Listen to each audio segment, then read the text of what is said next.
दोस्तों नमस्कार।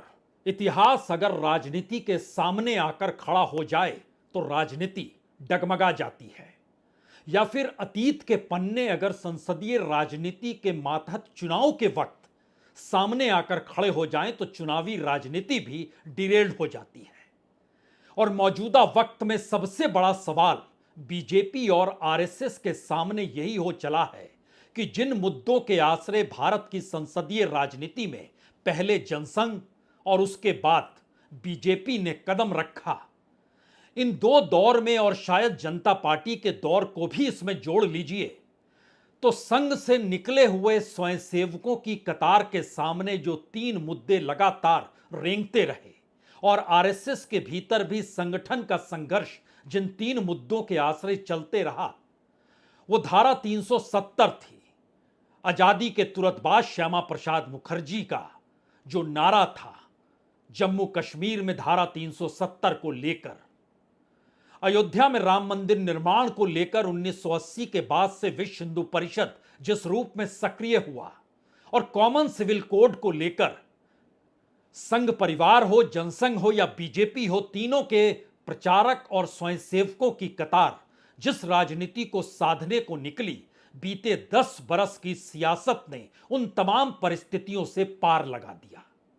अयोध्या में राम मंदिर का निर्माण, जम्मू कश्मीर में धारा 370 को खत्म करना और होते होते 15 अगस्त 2024 को लाल किले के प्राचीर से प्रधानमंत्री मोदी का खुले तौर पर यह ऐलान कर देना कि जो कॉमन सिविल कोड है वो कॉमनल सिविल कोड है और हम सेकुलर सिविल कोड चाहते हैं। यही वो तीन मुद्दे हैं जिसको ठंडे बस्ते में अटल बिहारी वाजपेयी को गठबंधन की सरकार चलाने के वक्त रखना पड़ा।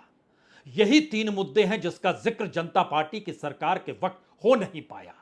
लेकिन इन तीन मुद्दों के आश्रय बीजेपी और जनसंघ का अपने अपने कालखंड में संघर्ष और आरएसएस के भीतर उठते हुए सवाल कि इन तीन मुद्दों के जरिए लोगों को गोलबंद किया जा सकता है, साथ में लाया जा सकता है।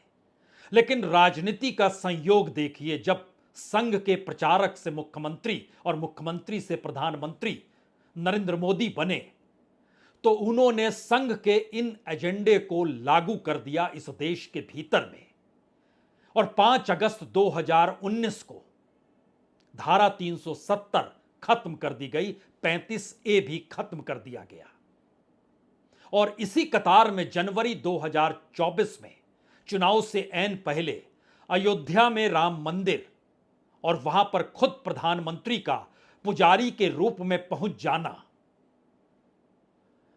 इन सवालों ने एक झटके में भारत की राजनीति में इस बात का एहसास पूरे विपक्ष को नहीं बल्कि देश को भी करा दिया कि अगर ताकत हो और इच्छा हो, बहुमत आपके साथ हो तो आप लागू कर सकते हैं जो आप सोचते हैं।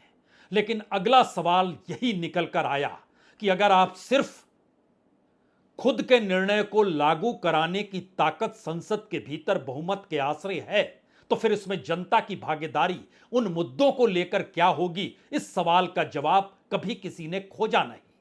आरएसएस के भीतर यह सवाल लगातार जरूर रहा कि अयोध्या में जिस तर्ज पर राम मंदिर निर्माण के वक्त सब कुछ एक ट्रस्ट के हवाले किया गया, उस ट्रस्ट को लेकर कितने जमीनों के घपले के आरोप प्रत्यारोप लगते चले गए।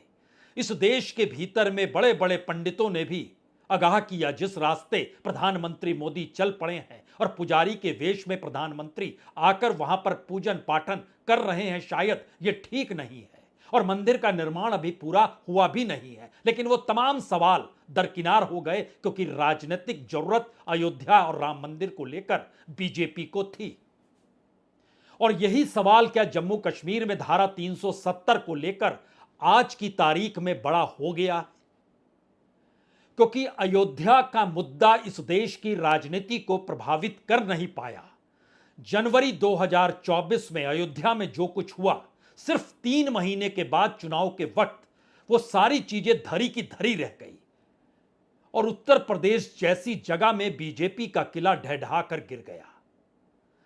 तो क्या इस देश के भीतर में अगर चुनावी जीत हार सभी चीजों का परीक्षण है तो जिस हिंदुत्व और अयोध्या में राम मंदिर के आश्रय बरसों बरस के आंदोलन के बाद 2024 के चुनाव ने यह जतला दिया कि वह बीजेपी की उस मानसिकता के साथ नहीं खड़ी है जिसका जिक्र वो करते हैं, और एक क्षण में अयोध्या आरएसएस की हो गई। आरएसएस से जुड़े हुए विश्व हिंदू परिषद के आश्रय ही उस मंदिर का निर्माण मान लिया गया।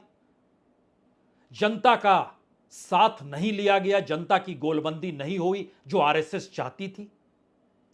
और यह सवाल अब जम्मू कश्मीर को लेकर इसलिए बड़ा हो चला है क्योंकि जम्मू कश्मीर में 2014 के चुनाव के बाद 2019 में चुनाव नहीं हुए। 5 अगस्त को जब ऐलान किया गया धारा 370 के खत्म होने का पार्लियामेंट के भीतर, जब उस पर मुहर लगी 5 तारीख को लोकसभा में, 6 तारीख को राज्यसभा में, उसके बाद यह पहला चुनाव लोकसभा का हुआ। और उस लोकसभा के चुनाव में भी 5 लोकसभा की सीटों में बीजेपी 2 सीट जीत पाई। आप कह सकते हैं कि जम्मू क्षेत्र में बीजेपी को जीत मिल गई, लेकिन कश्मीर या घाटी के क्षेत्र में जीत नहीं मिली।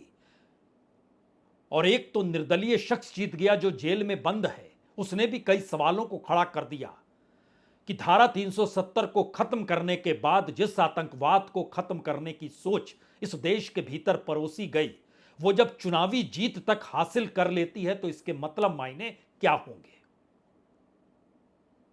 और अब पहली बार विधानसभा का चुनाव है। उस विधानसभा के चुनाव में खुले तौर पर चुनौती देती हुई नेशनल कॉन्फ्रेंस और पीडीपी है। दोनों ने धारा 370 को खत्म करने के खिलाफ झंडा बुलंद कर दिया।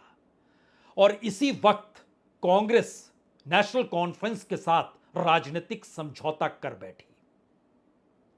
और उसके बाद एक कई सवाल बीजेपी के भीतर से उठे, और 1-2 नहीं 10 सवालों के साथ बकायदा पार्लियामेंट के भीतर 370 को खत्म करने का जो पूरा प्रस्ताव गृह मंत्री अमित शाह ने रखा था, उन्होंने राहुल गांधी को 10 मुद्दों को लेकर कटघरे में खड़ा करने की कोशिश की। लेकिन अगला सवाल हर जहन में यही आया, क्या अयोध्या की तर्ज पर कहीं जम्मू कश्मीर के चुनाव परिणाम आ गए तो बीजेपी की तो रातों की नींद यूं ही उड़ जाएगी। क्योंकि इतिहास के पन्ने मौजूदा वक्त में चुनावी राजनीति में दांव पर जब लगते हैं तो फिर वो पासा बीजेपी के हक में नहीं जाता है। क्या ऐसी स्थिति बन रही है?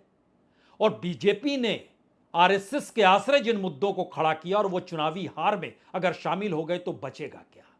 और शायद यही वो वजह है कि अयोध्या में हार के बाद या उत्तर प्रदेश में बीजेपी का किला ढहढहाने के बाद संघ बीजेपी से रूठ गया। मान मुनव्वल की कोशिश बाखूबी हुई है, वो साथ भी खड़े रहेंगे यह भी तय है। लेकिन अगला सवाल तो यह है कि धारा 370 लागू होने के बाद अगर बीजेपी जम्मू कश्मीर में चुनाव हार जाती है तब क्या होगा। तो एक एक पन्नों को आज जरा खोलने की कोशिश करते हैं।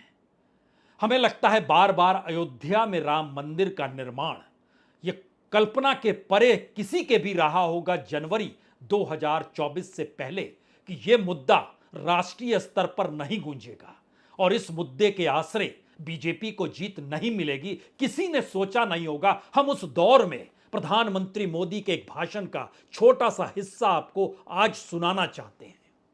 यह इसलिए बड़ा महत्वपूर्ण है क्योंकि जिस अंदाज में प्रधानमंत्री मोदी अयोध्या में जिस भाषण को देते वक्त भगवान राम को याद कर रहे थे, उसी अयोध्या में बीजेपी हारती है। और उसकी पूरी की पूरी प्रक्रिया के भीतर योगी आदित्यनाथ का कितना प्रभाव रहा अयोध्या आंदोलन को जीवित रखने को लेकर, और इसीलिए आरएसएस योगी आदित्यनाथ के पीछे खड़ी हो गई। लेकिन इनके अपने अंतर्द्वंद ने बीजेपी की पूरी प्रयोगशाला को ढहढा दिया। लेकिन इस भाषण के अंश को आप पहले सुन लीजिए। ये राम के रूप में राष्ट्र चेतना का मंदिर है।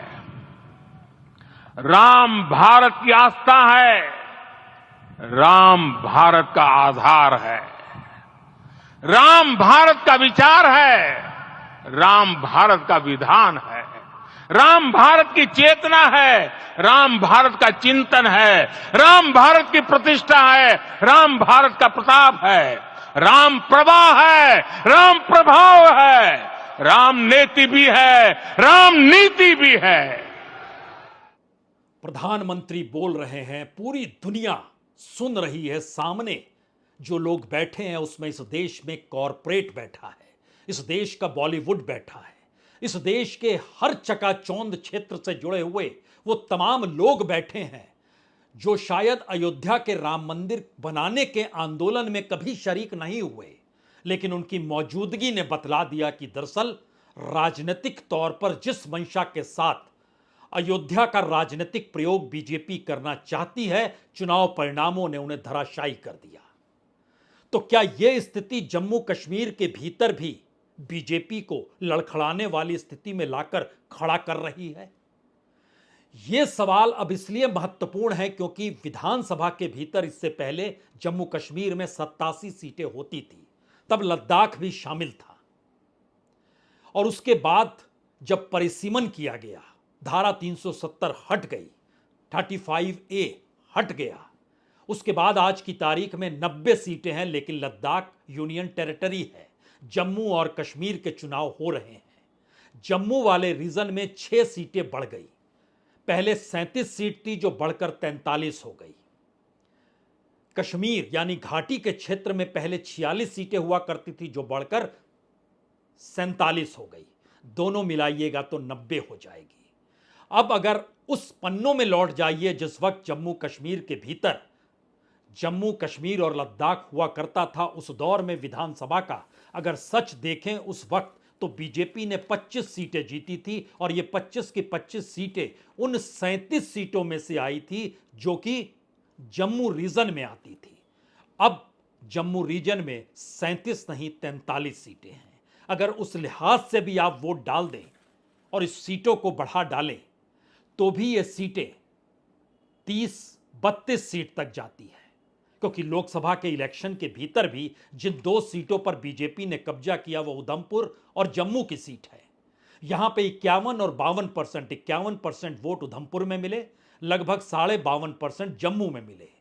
और सामने कांग्रेस खड़ी थी, नेशनल कॉन्फ्रेंस या पीडीपी साथ नहीं थी, जो इंडिया गठबंधन बनने के बाद साथ खड़ी है। उस स्थिति में कांग्रेस को दोनों जगहों पर 40 और 42% वोट मिले। बाकी जो 3 सीटें थी, श्रीनगर की, अनंतनाग राजौरी की और बारामूला की, इन 3 सीटों पर बीजेपी दूसरे तीसरे नंबर पर भी नहीं थी। और इन 2 जगहों पर नेशनल कॉन्फ्रेंस श्रीनगर में 52.85% वोट लेती है, अनंतनाग राजौरी में 50.85% वोट लेती है, लेकिन जो काउंटर में पीछे उनके सामने है वो पीडीपी है। पीडीपी दोनों जगहों पर लगभग 23, 24, 25% का वोट लेती है, बीजेपी नहीं है। बारामूला में उमर अब्दुल्ला हारते हैं, यानी नेशनल कॉन्फ्रेंस के सबसे बड़े नेता फारूक साहब के बेटे, वो हारते हैं, 26% वोट मिलता है। लेकिन पहले नंबर पर बारामूला में इंडिपेंडेंट कैंडिडेट अब्दुल राशिद शेख जीतते हैं, जो तिहाड़ जेल में बंद हैं, टेररिज्म का आरोप है। उनको 45% बारामूला में वोट मिलता है। यह मैसेज क्या है? पहला मैसेज बहुत साफ है कि अगर चुनावी दांव के दायरे में जम्मू कश्मीर के चुनाव के भीतर बीजेपी की स्थिति सत्ता तक आने की दूर और पिछली बार की तुलना से भी कम की परिस्थिति में आकर अगर खड़ी हो जाएगी तो क्या माना जाए? जनता धारा 370 को हटाने के खिलाफ है। जनता से तो कोई सवाल बीजेपी कर नहीं सकती है, तो उस प्रधानमंत्री ने खामोशी बरती और गृह मंत्री अमित शाह ने 10 मुद्दों का पत्र राहुल गांधी के नाम लिखा। उन्होंने जिन 10 मुद्दों का जिक्र किया उसमें पूछा सीधे तौर पर, क्या आप सेपरेट फ्लैग, अलग झंडे के खिलाफ हैं? यानी उनका अपना झंडा रहे, देश का अलग झंडा रहे। 370 और 35A का हटना यानी टेररिज्म के इरा को वापस लाना है, क्या आप उनके साथ हैं? अलगाववाद को बढ़ावा देना है, क्या आप उनके साथ हैं? लाइन ऑफ कंट्रोल पर जो पाकिस्तान से व्यापार होता है वो चालू हो जाए, जिसको फारूक अब्दुल्ला चाहते हैं, क्या आप उनके साथ खड़े हैं? जो पत्थरबाजी का दौर था, जो हड़तालें होती थी, जो एक्सट्रीमिज्म था, वो सारी चीजें लौट आए, क्या आप उसके साथ खड़े हैं? नेशनल कॉन्फ्रेंस दलित, गुज्जर, बैकवर्ड, पहाड़ी समुदाय को आरक्षण नहीं देना चाहती है, तो क्या कांग्रेस भी जो आरक्षण का जिक्र करती है वहां पर वो खिलाफ है?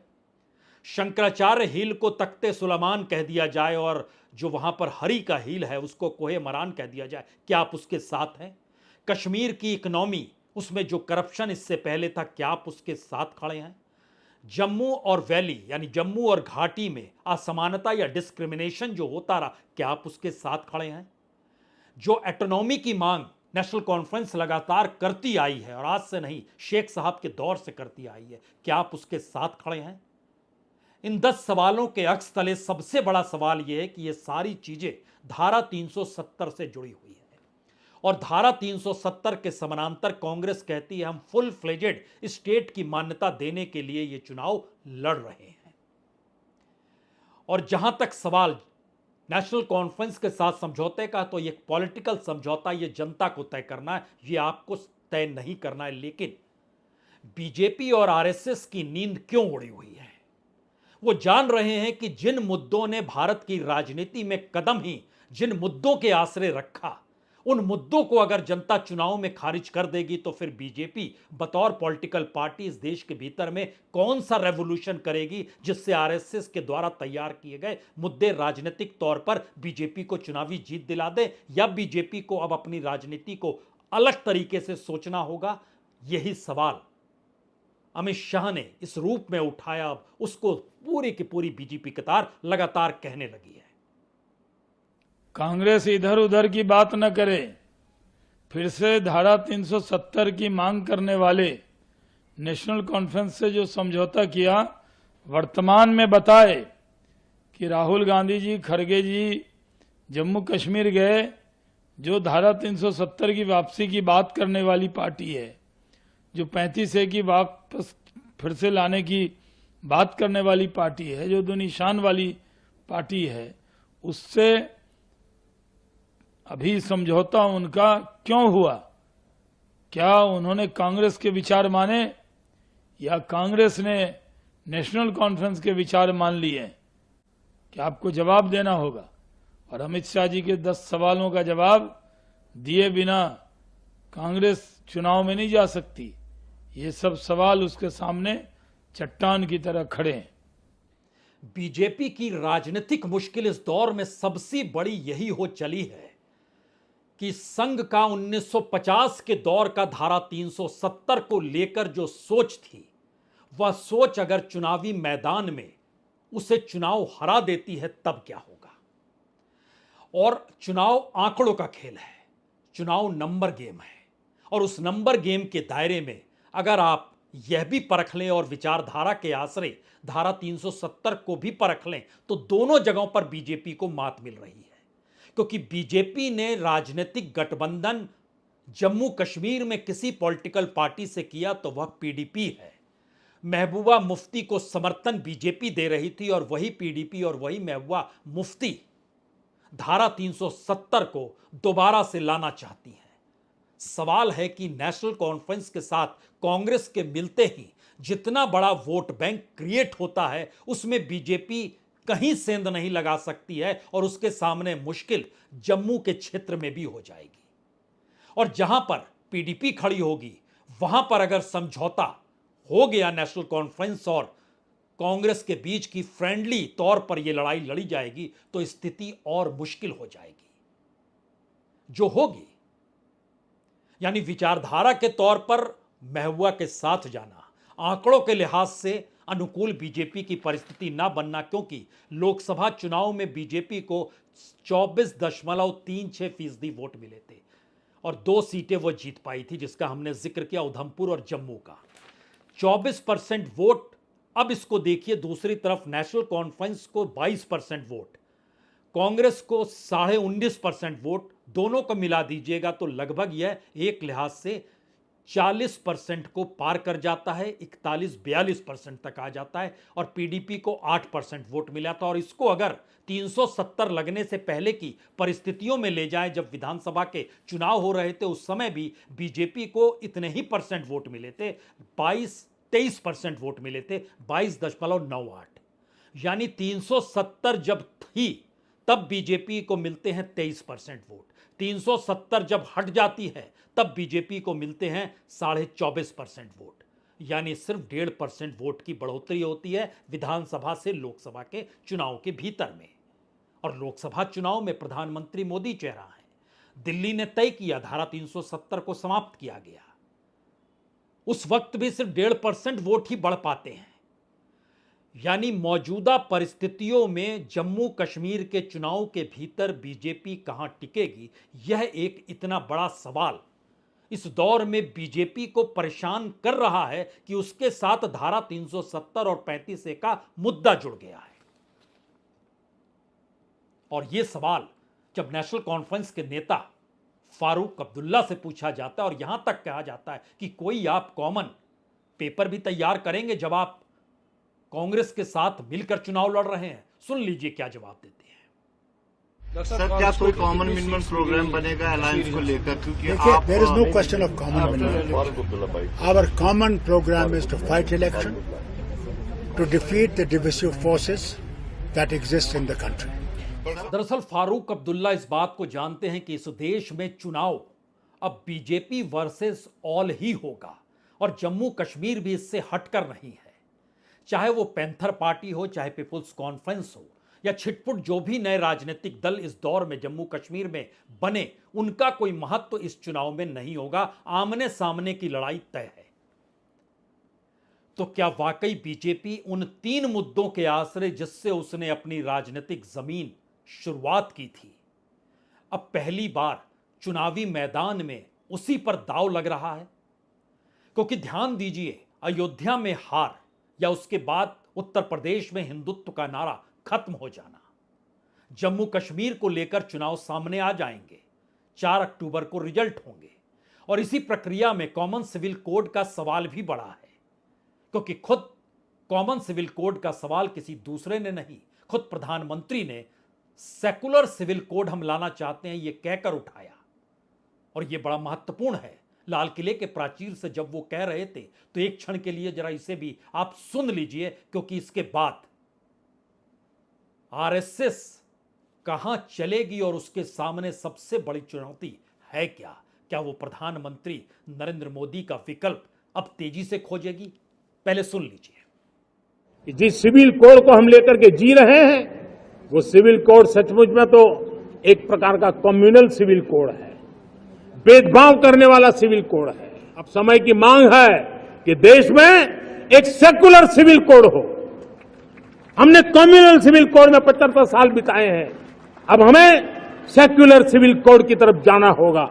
असल में प्रधानमंत्री लाल किले के प्राचीर से भी सुप्रीम कोर्ट का जिक्र कर रहे थे, जबकि सुप्रीम कोर्ट ने ऐसा कुछ कहा नहीं। और यहीं से तीनों मुद्दों को लेकर सबसे बड़ा सवाल यह है कि अगर राजनीतिक तौर पर आरएसएस के एजेंडे को या आरएसएस की सोच को या उसके जरिए निकले हुए वो मुद्दे जो भारत की राजनीति को आगे बढ़ा सकते हैं या नहीं, इन सवालों को लेकर अगर इस देश में जनसंघ से लेकर बीजेपी तक की राजनीति हुई तो मौजूदा वक्त में मोदी सत्ता इन 3 मुद्दों को लेकर पास हो गई या फेल हो गई। और ध्यान दीजिए, चाहे वो धारा 370 हो या अयोध्या में राम मंदिर निर्माण हो, जनता की भागीदारी कहीं आपको नजर आएगी नहीं। और यही वो प्रक्रिया है जो अटल बिहारी वाजपेयी से प्रधानमंत्री मोदी को अलग करती है।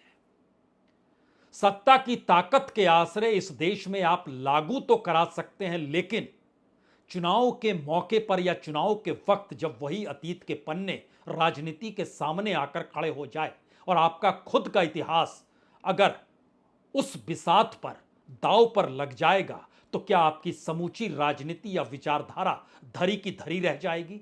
असल संकट मौजूदा वक्त में आरएसएस के सामने यह बड़ा हो चला है और यह चुनौती देश के गृह मंत्री अमित शाह के सामने भी है, क्योंकि पार्लियामेंट के भीतर उन्होंने धारा 370 को हटाने की बात की। जिन जिन परिस्थितियों को रखा उसमें वहां की आर्थिक परिस्थिति बेहतरीन हो जानी चाहिए, वहां पर टेररिज्म खत्म हो जाना चाहिए, वहां के जो भी सवाल वहां के लोगों से जुड़े हैं उन सवालों को रास्ता मिल जाना चाहिए, लेकिन ऐसा हुआ नहीं। और जनता अपने भीतर अपने सवालों के साथ खुले वातावरण में कश्मीर की वादियों को देख तो रही है, जिसका शोर बाखूबी इस देश के भीतर हर कोई जानता समझता है।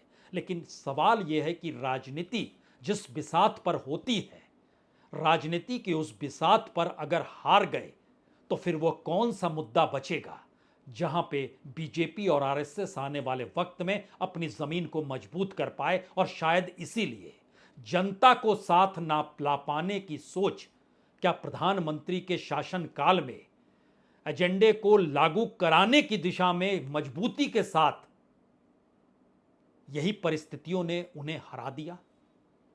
चाहे वह अयोध्या का चुनाव हो या यूपी में धराशायी होना हो, या बहुमत के बाद अल्पमत में आई केंद्र की सरकार हो, और अब जम्मू कश्मीर के चुनाव हैं और कॉमन सिविल कोड के दायरे में भी इसी तरीके की परिस्थितियां हैं। तो इतिहास जब राजनीति के रंग में सामने आता है तो चुनाव अक्सर या तो फीका हो जाता है, या जनता उस रंग को बदलने की ताकत रखती है जिस रंग को आपने सत्ता की ताकत के आश्रय अपने रंग में रंग दिया हो। और शायद उसी की सबसे बड़ी परीक्षा मौजूदा वक्त में है, और इसीलिए नींद गृह मंत्री की भी उड़ी है और सांसें तेजी के साथ आरएसएस की भी चल रही है। बहुत बहुत शुक्रिया, बहुत बहुत शुक्रिया।